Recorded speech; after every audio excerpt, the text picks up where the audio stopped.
Alors le marathon, c'est une distance de 42 km 195 très précisément.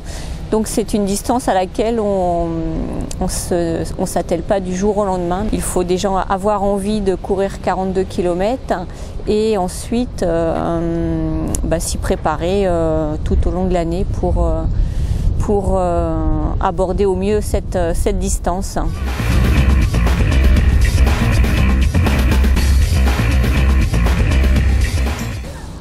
L'entraînement d'un marathonien ou d'un coureur d'une distance inférieure est quasiment identique. C'est-à-dire qu'il faut toujours être progressif, c'est-à-dire s'entraîner le plus régulièrement possible aussi à longueur d'année. Faire ces 2 ou 3 sorties hebdomadaires, donc ça à longueur d'année, ça peut être 30 minutes, 40 minutes. Et la progression fera qu'on augmente le temps au fil des semaines, au fil des mois. Après, on augmente la vitesse et on fait des séances de plus en plus rapides. 2 mois et demi avant, là c'est la phase spécifique marathon où on augmente progressivement le kilométrage, le nombre de sorties, on rajoute des sorties longues.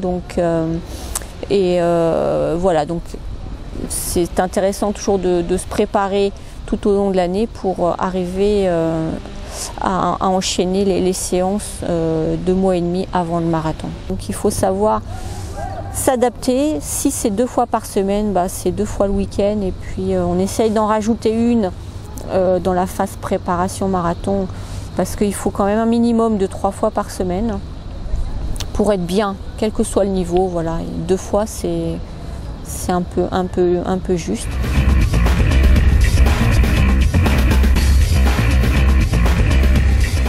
Donc le jour J déjà, il faut arriver le plus frais possible, c'est-à-dire avoir envie de courir, parce que c'est une lourde tâche qui nous attend. Il faut faire attention de ne pas partir en sur-régime avec la foule, les copains, la famille. Donc on est toujours emporté par les autres concurrents et faire attention à ne pas que ça dure trop longtemps, c'est-à-dire il faut que ça dure 1 ou 2 kilomètres, mais après, il faut trouver son rythme de croisière, son propre rythme, ses propres sensations. Il faut s'écouter, il faut s'hydrater. Voilà, il faut prendre la moitié d'un gobelet sur 500 mètres. Il faut garder un peu de gobelet quelques mètres pour bien boire, prendre le temps de respirer et surtout pour pas que la fatigue arrive par la déshydratation.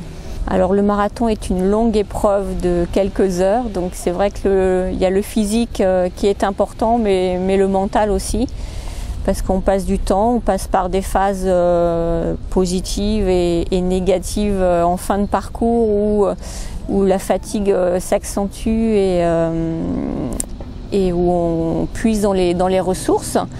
Donc là le mental jouera surtout dans le 3e tiers de la course, à partir du 25e, 30e kilomètre, où là le corps commence à fatiguer.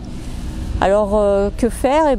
Faut essayer de positiver au maximum, même dans la difficulté. Donc chercher toujours à se rassurer, à se dire que ça va,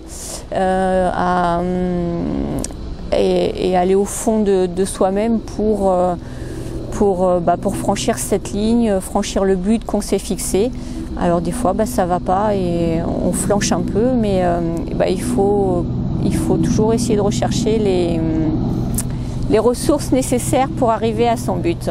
Et de franchir la ligne déjà, je pense que pour certains c'est déjà un cap très important.